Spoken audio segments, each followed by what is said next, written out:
utanríkismálanefnd kom sem sagt saman í dag eftir dúk og disk, að minnst kosti eftir dúk, og Sigmundur Davíð Gunnlaugsson, formaður Framsóknarflokksins, þú varst á þeim fundi og vilt að það verði reglulega opnir fundir utanríkismálanefndar. Já, sérstaklega til þess að ræða Evrópusambandsmálin. Ég held að veit ekki það því. Hlutirnir gerast nú mjög hratt þar og við þingmenn höfum nú haft tiltölulega litlar, eiginlega bara mjög litlar upplýsingar gangmála þar. Eftir þessari svokölluðu rýnivinnulaug. Við í rauninni vitum ekkert hvaða samningsmarkmið lagt upp með. Nei. Jú, það vísaði í nefndarálit, meirihluta-álit utanríkismálanefndar á sínum tíma, en svo veitum við ekkert hvernig menn ætla að útfæra það. Nei. Af hverju... Þannig að, já, ég held að veit ekki að því að opna þessum ræðins. Já. Ég spyr nú á hef það eftir einhvern hlustenda, af hverju ekki í þessari leyndarhyggju eða þessu upplýsingaskorti eða hulu að þá sé hérna til þess vinnandi að það verði bara sjónvarpað frá fundum utanríkismálanefndar. Þetta er málana langstærst af öllum frá stofnun lýðveldis. Já, það er svo til að ég lagði það einmitt til í dag í skriflegri tillögu og þau voru með á því með mér formaður Sjálfstæðisflokksins og varaformaður. Að það yrðu mánaðarlega fundir í utanríkismálanefnd til að fara yfir stöðumála í Evrópuviðræðunum, þar sem að utanríkisráðherra mætti og þetta yrðu opið almenningi en jafnframt sjónvarpað. Og þetta verður tekið fyrir á næsta fundi, vantarlega á 5. daginn.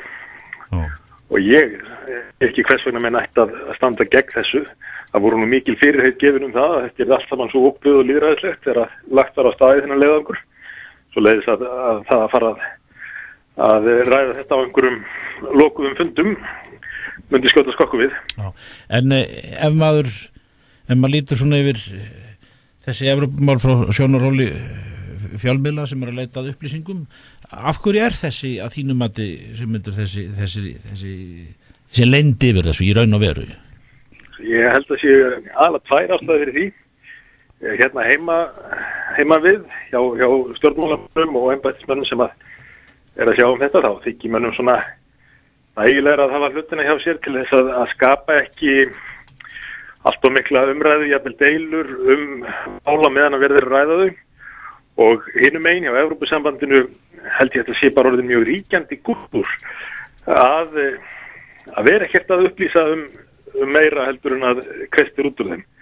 Það er orðið svona ríkjandi eftir að hugafar að valda kerfið, embættismennirnir og kommissararnir og þessir, þeir viti betur og þeir þurfi bara svona með kynningarstarfi að útskýra fyrir almenningi hvað honum er fyrir bestu og hvernig hlutinni gangi fyrir sig. En það sé óheppilegt ef að menn hafi frjálsan aðgang og upplýsingum og geti farið að túlka þeir hver fyrir sig.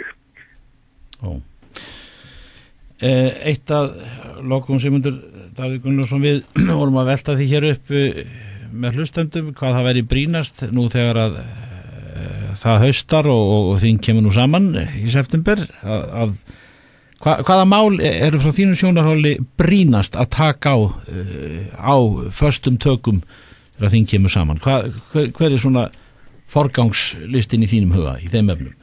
Því miður verði ég nú að segja, því miður er það sömu mál og fyrir 2 árum síðan.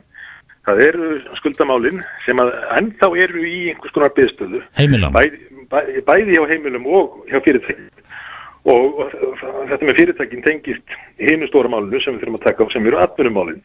En á meðan að öll fyrirtæki eru meira og minni í óvissu með stöðu sína eða eru rekin af bönkum eða í samkeppni við fyrirtæki rekin af bönkum og veit ekki hvað þau standa skuldalega, veit ekki hvert ríkisstjórnin ætlar í skattamálum og slíku, þá þorir enginn að fjárfesta eða ráða nýtt fólk.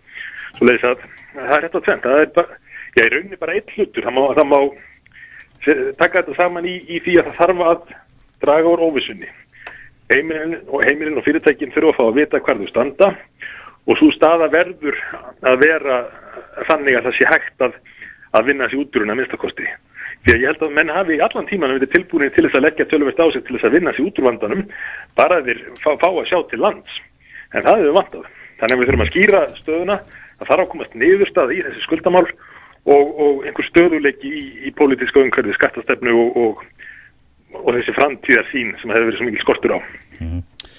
Sigmundur Davíð Gunnlaugsson, kærar þakkir fyrir þetta. Já, takk með þess.